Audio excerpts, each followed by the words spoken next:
El sol de la tarde caía con una luz dorada sobre los campos de lavanda de la hacienda Los Olivos. Era el día que había soñado durante años, mi boda con Julián. Pero mientras yo ajustaba los últimos detalles de mi vestido frente al espejo del salón principal, la puerta se abrió con la violencia de quien se siente dueño de todo. Era mi hermana mayor Sandra. Entró luciendo un vestido de seda roja que gritaba por atención, sosteniendo una copa de champán como si fuera un arma. Me miró de arriba abajo con una mueca de asco que no se molestó en ocultar. «¿Realmente vas a seguir con esta farsa, verdad, Elena?», dijo, dejando su copa sobre un mueble de caoba antiguo. «Mira este lugar. Es la hacienda más exclusiva del estado. ¿Cómo piensas pagar la cuenta?». «Con los ahorros de maestro de escuela de tu maridito. Mamá y yo estamos muertas de vergüenza. Los invitados están preguntando si la recepción será en un puesto de tacos». «Sandra, por favor, hoy no», respondí, tratando de mantener la calma. «Julián es un hombre maravilloso y trabajador. No necesito un presupuesto millonario para ser feliz. Además, este lugar es especial para mí. Especial porque es inalcanzable para gente como tú», escupió ella, acercándose para ajustarme el velo con una brusquedad insultante. «Hicimos mal en dejarte manejar tu propia vida. Deberías haberte casado con el hijo de los dueños de la textilera como hice yo. Pero no, elegiste al muerto de hambre. Solo te advierto una cosa. Cuando el administrador venga a cobrar la renta del salón antes de la ceremonia, no te atrevas a pedirme un centavo. No voy a desperdiciar mi dinero en una boda que huele a clase media». Sandra se dio la vuelta, barriendo el suelo con su falda, y salió al jardín para seguir alardeando de su estatus frente a mis tías. Ella siempre fue la estrella de la familia, la que se casó por interés y ahora vivía de apariencias. Para ella, yo era la hermana fracasada que se conformaba con poco. Ella pensaba que me estaba haciendo un favor al asistir a mi boda barata, sin saber que yo soy la que firma los cheques de mantenimiento de cada centímetro de este suelo. Lo que Sandra ignoraba, cegada por su propia soberbia, es que mientras ella pasaba los últimos 5 años gastando el dinero de su esposo en viajes vacíos, yo había estado invirtiendo cada centavo de mi herencia y mis ahorros en el sector inmobiliario, bajo una firma anónima. Hace 2 años, compré la hacienda Los Olivos, cuando estaba a punto de quebrar. La restauré, la convertí en el lugar más codiciado de la región, y ahora es la joya de mi corona empresarial. Nadie en la familia lo sabía.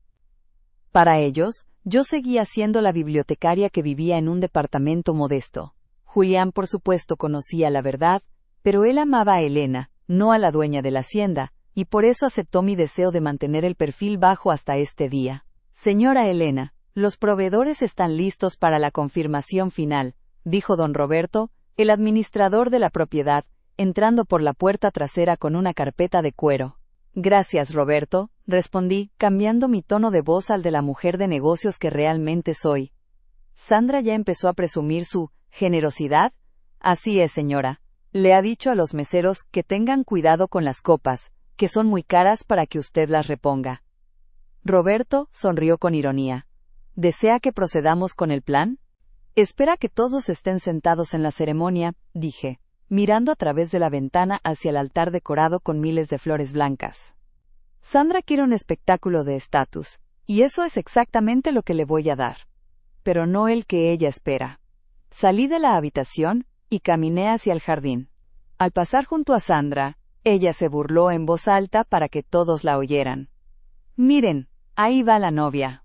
Disfruta tu hora de Cenicienta, Elena, porque a medianoche tu carruaje de segunda mano te estará esperando». Sonreí para mis adentros.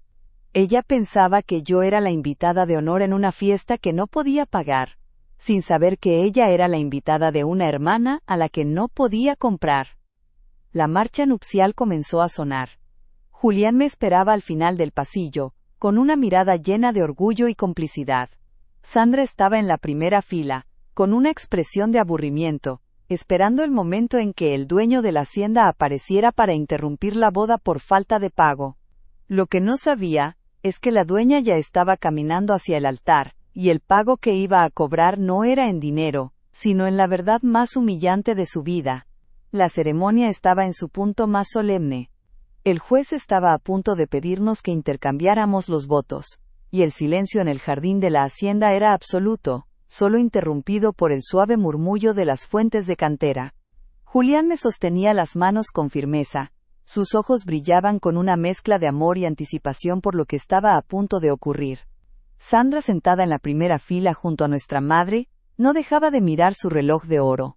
Su impaciencia era evidente. De repente, tal como lo habíamos planeado, don Roberto, el administrador, apareció por el pasillo lateral, con paso apresurado y una expresión de supuesta preocupación. Se acercó al altar y le susurró algo al juez, quien detuvo el proceso de inmediato. «Lo sabía», se escuchó el grito de Sandra, quien se puso de pie de un salto interrumpiendo la paz del momento. «Sabía que esto pasaría. Disculpen a todos, pero parece que mi hermana no ha cubierto los costos de la locación. Es una vergüenza». Sandra caminó hacia el altar con una sonrisa de triunfo, disfrutando las miradas de desconcierto de los invitados. Se volvió hacia nuestra madre con un aire de mártir. «Ya te lo dije, mamá. Elena quiso jugar a la princesa en un castillo que no es suyo». «Don Roberto, ¿cuánto es la deuda?». Sandra sacó su billetera de diseñador con una elegancia fingida. «Dígame la cifra. No permitiré que el nombre de nuestra familia se ensucie por la insolvencia de mi hermana, aunque esto me cueste un viaje a Europa». Don Roberto miró a Sandra con una calma profesional que rozaba el desprecio. «Señora, no se trata de una deuda. Se trata de un protocolo de propiedad. Antes de formalizar cualquier unión civil en este recinto, necesitamos la firma del propietario legal para el acta de uso de suelo histórico. Es un requisito de la Administración Estatal de Monumentos. ¿Y qué espera?», chilló Sandra. «Llame al dueño. Seguramente es el señor Valenzuela, el multimillonario que compró esto hace 2 años. Yo lo conozco de eventos sociales, estoy segura de que si le hablo, nos perdonará este retraso». Ella pensaba que mi silencio era pobreza, sin saber que es la calma que precede a mi mayor adquisición, pensé, mientras daba un paso al frente. «No es necesario llamar a nadie, Sandra», dije con una voz clara y serena que resonó en todo el jardín. «Don Roberto, por favor, traiga el libro de actas y la pluma de oro». Sandra soltó una carcajada estridente. «Elena, por favor, deja de hacer el ridículo. ¿Qué vas a firmar tú? ¿El recibo de los arreglos florales que yo voy a terminar pagando? Siéntate y deja que los adultos manejen esto». Don Roberto ignoró por completo a Sandra. Con una reverencia formal, abrió una carpeta de cuero repujado y sacó una pluma de oro con el escudo de la hacienda Los Olivos. Se la entregó directamente a mis manos. «Señora propietaria», dijo don Roberto para que todos lo escucharan, «por favor firme aquí para autorizar la celebración de su propia boda en su propiedad». El silencio que siguió fue más ruidoso que cualquier grito. El color desapareció del rostro de Sandra tan rápido que parecía que iba a desmayarse. Nuestra madre se puso la mano en el pecho, sin poder creer lo que oía. «¿Señora propietaria?», balbuceó Sandra con la voz temblorosa. «Roberto, ¿de qué estás hablando?». «Elena es una bibliotecaria. Ella vive en un departamento de interés social, es imposible». «La señora Elena es la dueña única de Corporativo Inmobiliario Lavanda, la firma que adquirió y restauró esta hacienda hace 2 años», explicó don Roberto con un orgullo mal disimulado. «Ella no solo es la dueña de este lugar, sino de otras 3 propiedades de lujo en la ciudad. Si están aquí hoy, es porque ella decidió invitarlos a su hogar, no porque necesitara que alguien pagara la cuenta».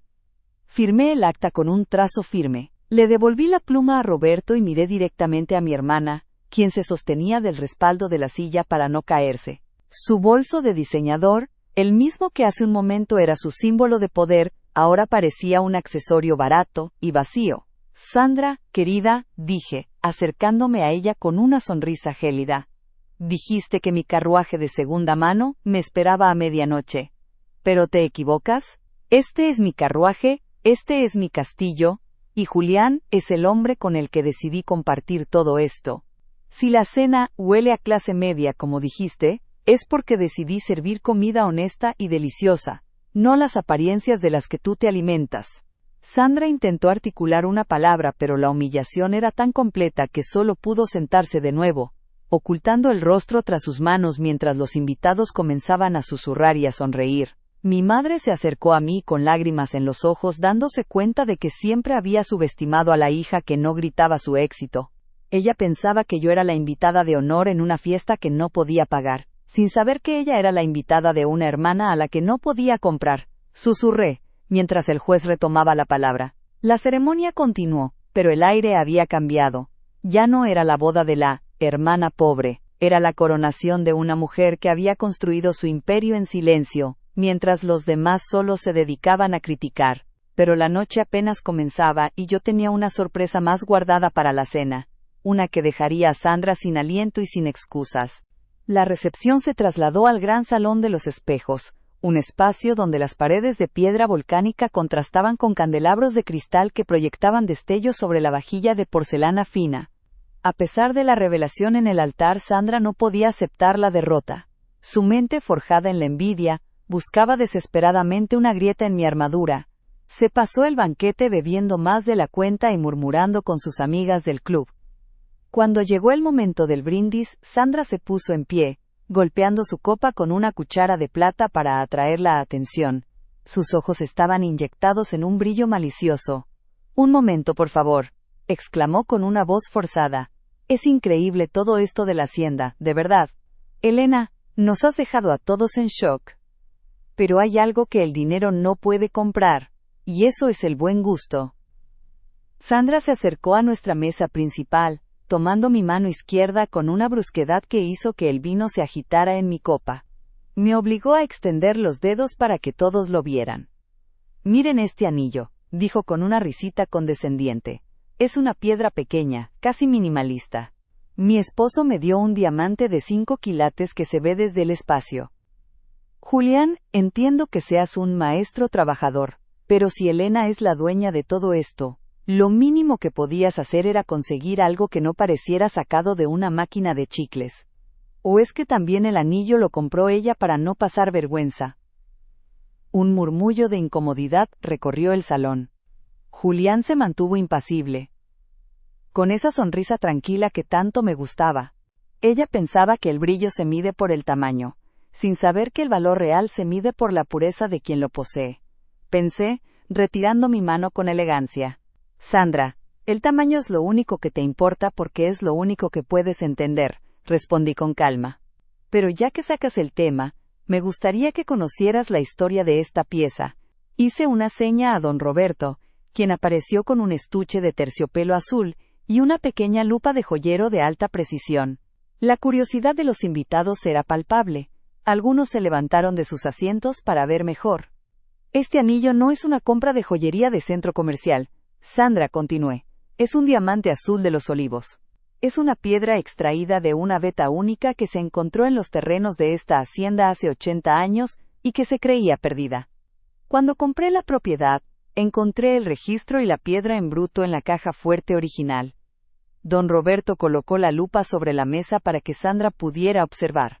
«Señora», explicó el administrador, «este diamante tiene una pureza internally flawless. Su valor no reside en su peso, sino en su rareza cromática. Solo existen 3 piedras de este tono en todo el continente. El anillo de 5 quilates de su esposo es carbón común comparado con esta gema, que está valuada en más de $2 millones por su valor histórico y geológico». Sandra se quedó muda, con la boca ligeramente abierta. La lupa revelaba un destello azul profundo, casi eléctrico, que parecía atrapar toda la luz del salón. Julián intervino entonces, con voz firme. «Yo no compré el anillo, Sandra», dijo Julián. «Yo diseñé la montura. Trabajé meses con un orfebre para que fuera discreta, porque Elena no necesita una piedra que grite para que la gente sepa quién es ella. Pero el valor de la gema fue el regalo de compromiso que la propiedad le devolvió a su legítima dueña». Sandra retiró la vista de la joya como si le quemara los ojos. Se dio cuenta de que su diamante espacial era, a ojos de los expertos presentes, una baratija ostentosa. La humillación ya no era solo económica, era intelectual y estética. «Parece que tu buen gusto se limita a lo que aparece en los catálogos de precios altos, hermana», añadí, mientras don Roberto guardaba los certificados de autenticidad. «Pero aquí, en Los Olivos, apreciamos lo que es auténtico. Por cierto, Don Roberto me comentó que tu esposo llamó esta mañana preguntando por un descuento para la convención de su textilera en estas instalaciones. Parece que el éxito del que tanto presumes necesita de mi caridad inmobiliaria para cuadrar sus cuentas. Sandra se dejó caer en su silla, completamente aplastada. La red que ella misma tejió con insultos sobre mi pobreza se había convertido en una trampa de la que no podía escapar. Había intentado humillarme en mi boda, pero terminó exponiendo que su vida entera era una fachada de deudas y apariencias, mientras yo construía una fortuna sobre piedras preciosas y tierras firmes. Ella pensaba que mi silencio era debilidad, sin saber que es la calma que precede a mi mayor adquisición, susurré, levantando mi copa para el brindis final. Por la verdad, que siempre brilla más que cualquier cristal falso. El salón estalló en aplausos. La orquesta comenzó a tocar una melodía triunfal, y Julián me tomó de la cintura para nuestro primer baile. Sandra se quedó sola en la mesa, mirando su propio anillo, que ahora le parecía opaco y pesado.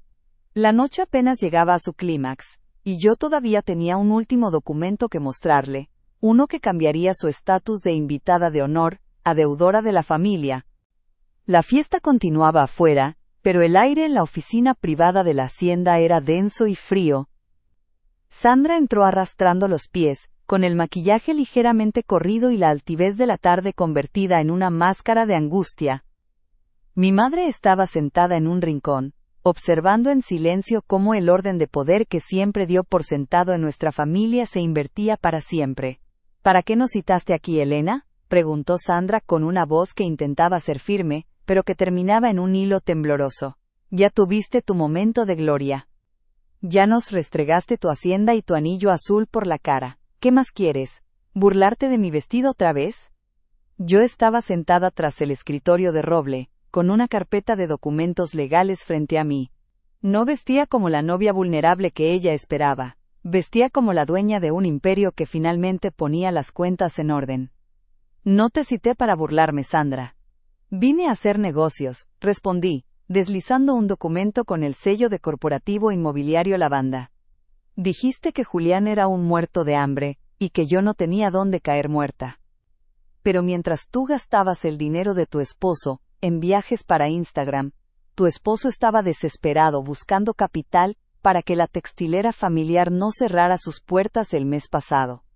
Sandra frunció el ceño, confundida. ¿De qué hablas? Alberto tiene todo bajo control. Él es el CEO. Alberto es un hombre que pidió un préstamo hipotecario masivo usando tu casa y la fábrica como garantía, intervine con frialdad.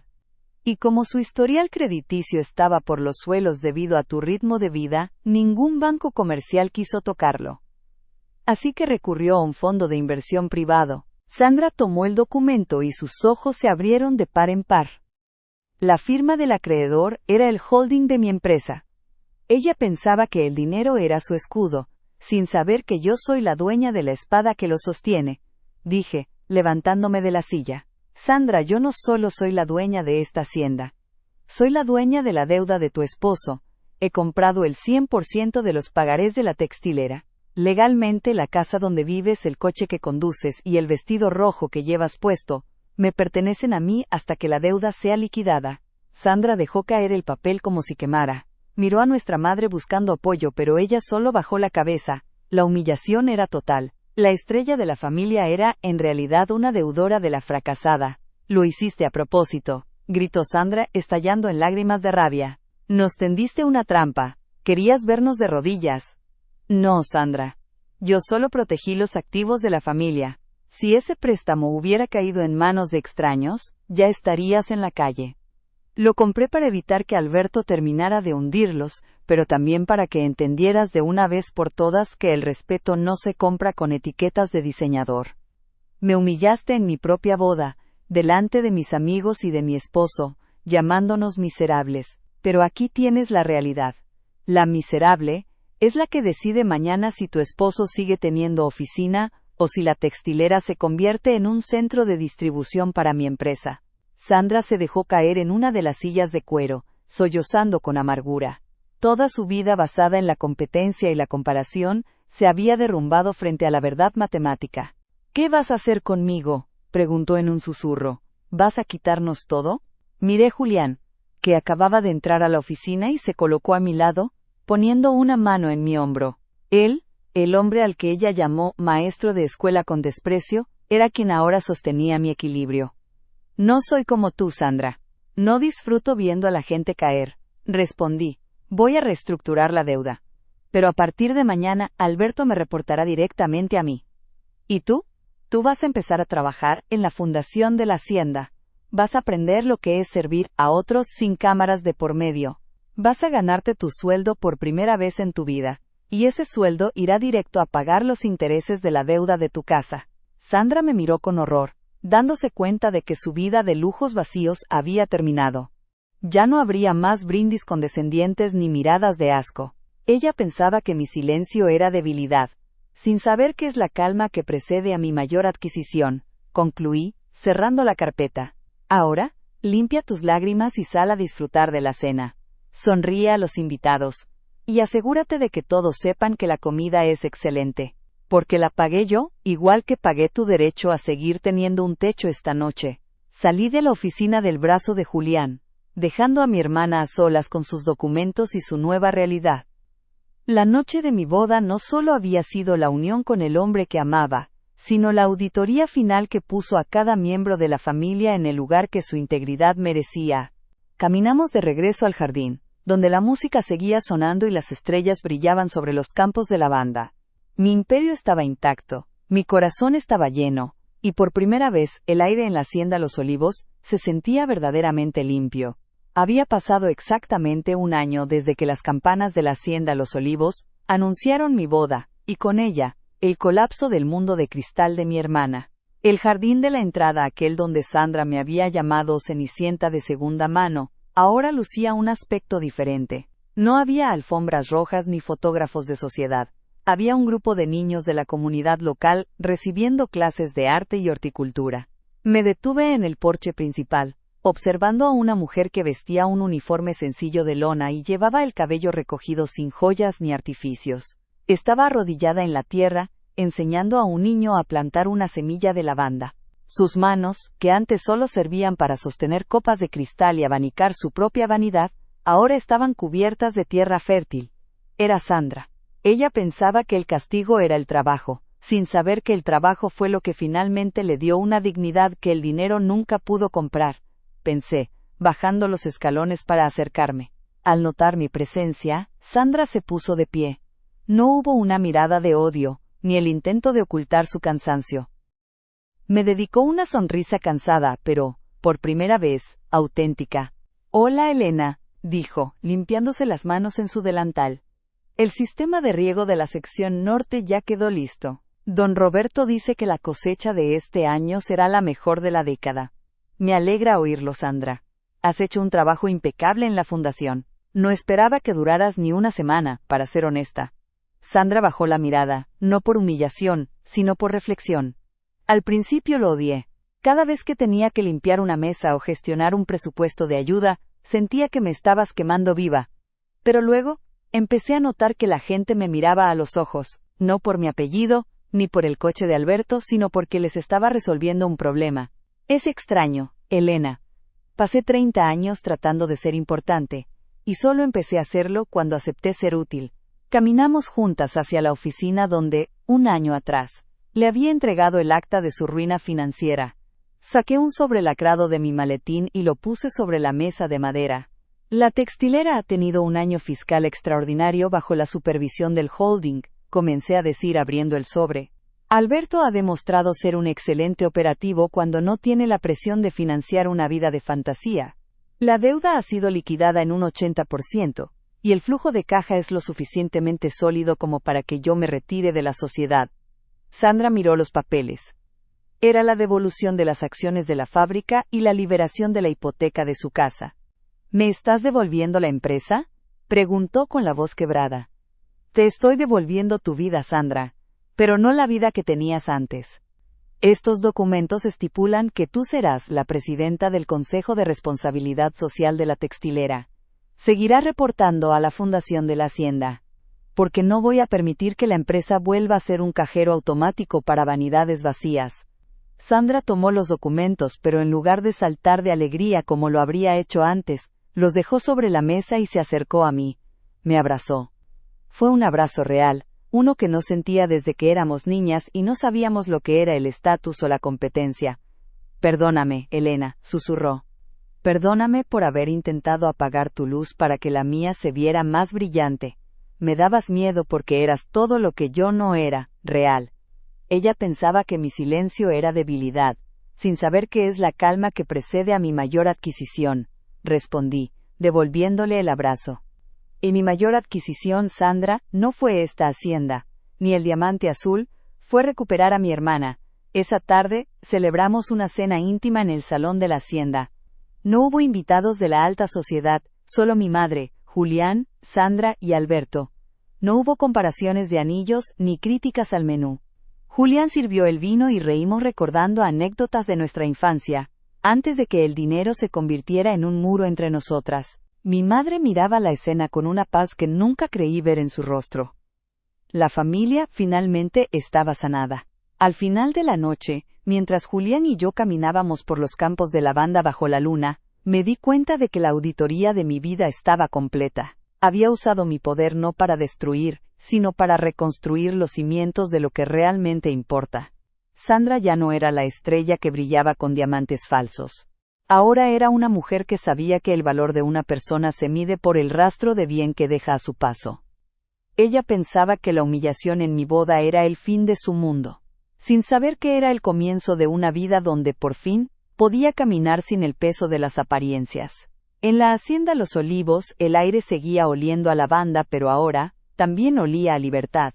1 año y medio después de aquella boda que cambió el destino de nuestra familia, la hacienda Los Olivos se preparaba para un evento muy distinto. No era una gala de sociedad, ni una exhibición de riqueza. Era la inauguración del primer Centro de Desarrollo Textil Sostenible, un proyecto conjunto entre mi corporativo y la fábrica de Alberto. Me encontraba en el balcón de la hacienda observando el movimiento allá abajo. Los camiones cargados de telas orgánicas salían con el sello de la fundación, y entre los trabajadores, moviéndose con una agilidad que antes solo dedicaba a elegir zapatos de marca, estaba Sandra. Ella pensaba que el uniforme era su derrota, sin saber que es la única armadura que le ha permitido ganar una batalla contra sí mismo. Susurré para mí misma, mientras Julián se acercaba por detrás y me rodeaba la cintura con sus brazos. ¿En qué piensas, dueña de mi corazón?, preguntó Julián, depositando un beso en mi hombro. En cómo el tiempo pone a cada quien en su lugar si tienes la paciencia de dejar que la verdad haga su trabajo, respondí. Mira, Sandra. Hace 18 meses estaba intentando humillarnos por pobres, y hoy es la persona que más cuida cada centavo de la producción para que las familias de los obreros tengan sus bonos a tiempo. Bajamos al jardín, donde los invitados, esta vez gente real, socios estratégicos y empleados, nos esperaban. Sandra se acercó a nosotros. Ya no vestía de seda roja chillona. Llevaba un traje de lino azul oscuro, elegante pero sobrio, y su rostro no tenía ese rastro de amargura que la envidia suele dejar. Elena, Alberto terminó de revisar los contratos de exportación, dijo Sandra, entregándome una carpeta. Hemos logrado reducir los costos operativos un 15% adicional. Ese dinero irá directo al fondo de becas de la hacienda, tal como acordamos. Excelente trabajo, socia, le dije, dándole un apretón de manos firme. Sandra se quedó un momento en silencio, mirando el diamante azul en mi mano, el mismo que una vez intentó despreciar. ¿Sabes?, dijo ella, con una voz suave. A veces paso por el espejo del lobby, y todavía busco a esa mujer, que se sentía poderosa, solo porque su bolso costaba más que el sueldo de su secretaria. Me da vergüenza recordarla, pero luego veo a estos niños en el centro de desarrollo y me doy cuenta de que la hermana pobre siempre fuiste tú, pero en el sentido más hermoso. Eras pobre en arrogancia, pero inmensamente rica en visión. Gracias por no dejar que me hundiera en mi propia basura. El éxito es una montaña, Sandra, le respondí. Algunos creen que la meta es llegar a la cima para mirar a todos hacia abajo. Pero tú aprendiste que la verdadera meta es construir el camino para que otros puedan subir contigo. Esa noche, mientras la fiesta terminaba y las luces de la hacienda se atenuaban, me quedé sola un momento frente a la chimenea del gran salón. La auditoría de nuestra historia familiar estaba saldada. Alberto había recuperado su empresa, pero ahora bajo un modelo de ética que nunca creyó posible. Mi madre había recuperado la paz de ver a sus hijas unidas. Y yo había conservado mi imperio, pero lo más importante, había conservado mi esencia. Sandra se acercó una última vez antes de irse. Elena, ¿puedo hacerte una pregunta? El día de la boda, cuando Roberto trajo la pluma de oro, ¿ya sabías que Alberto estaba en quiebra? Lo sabía meses antes, admití. Podría haberlo detenido antes de la boda. Podría haber evitado que hicieras el ridículo frente a todos. Pero si lo hubiera hecho, nunca habrías aprendido a mirar más allá de las apariencias. Necesitabas que tu mundo de cristal se rompiera para que pudieras construir uno de piedra. Sandra asintió, con una lágrima asomando en sus ojos, pero esta vez era una lágrima de gratitud. Tenías razón. Ella pensaba que el castigo era el trabajo, sin saber que el trabajo fue lo que finalmente le dio una dignidad que el dinero nunca pudo comprar. Gracias por ser la dueña de la espada que cortó mis cadenas de vanidad. Las dos nos abrazamos bajo los candelabros de cristal. El diamante azul brilló una última vez antes de que apagáramos las luces. La hacienda Los Olivos ya no era solo una propiedad de lujo. Era un testimonio de que el poder real no nace de lo que posees, sino de lo que eres capaz de transformar. Ella pensaba que yo era la hermana que no tenía nada, sin saber que yo tenía el secreto de la verdadera abundancia. Y al final, el mayor negocio de mi vida no fue comprar la hacienda, sino invertir en el alma de mi propia familia,